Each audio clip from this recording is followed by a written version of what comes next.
That game was Jazzuo, a mysterious Czech designer who was known at the time as the father of B games. And B games are rough assemblages of found objects. Designers slap them together very quickly and freely, and they're often too rough and unfriendly to gain much of a following.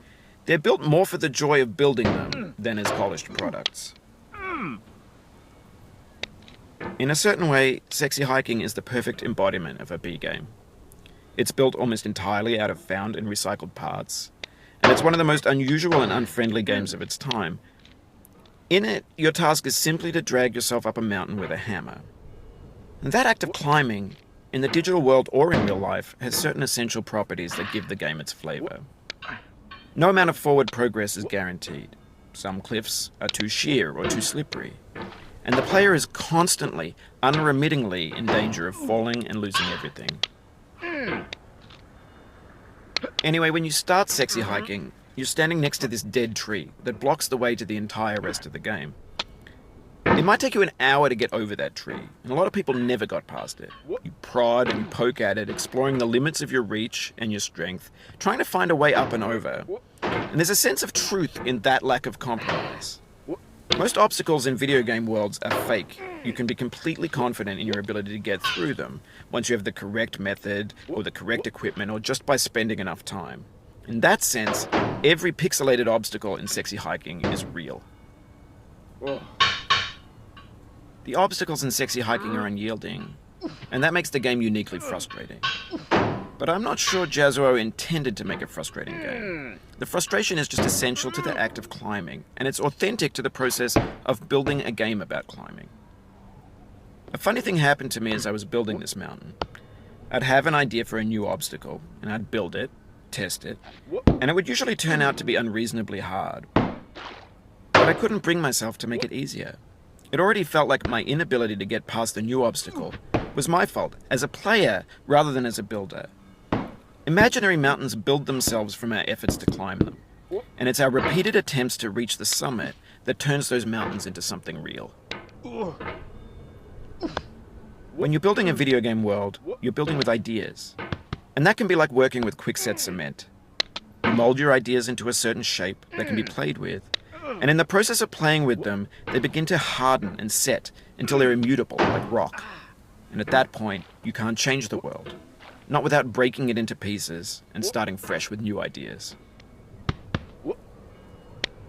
For years now, people have been predicting that games would soon be made out of prefabricated objects, bought in a store and assembled into a world.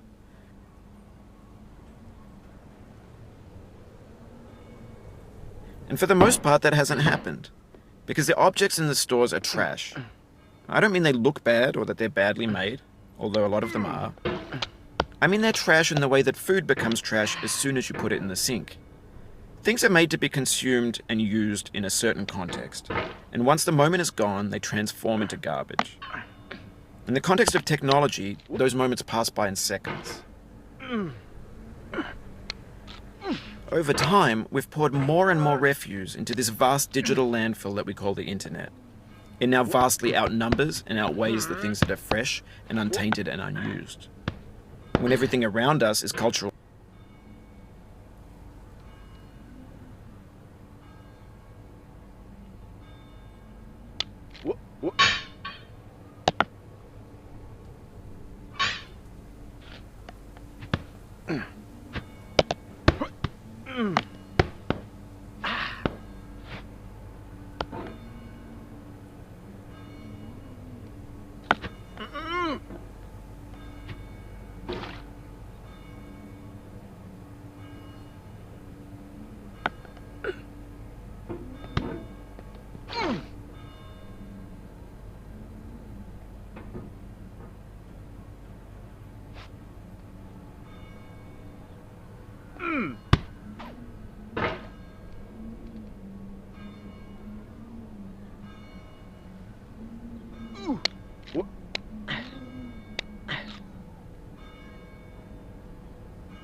What?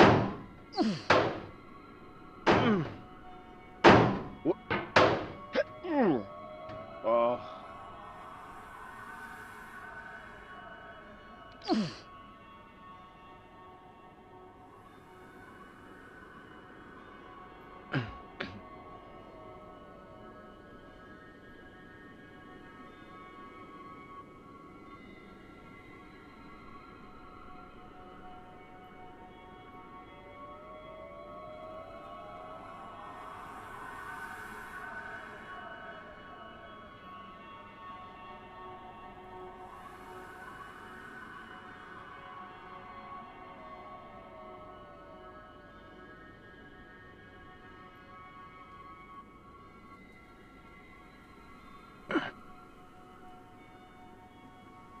What? Oh.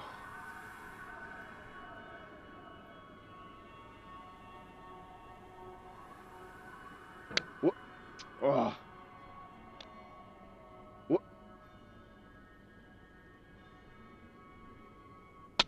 What? Oh.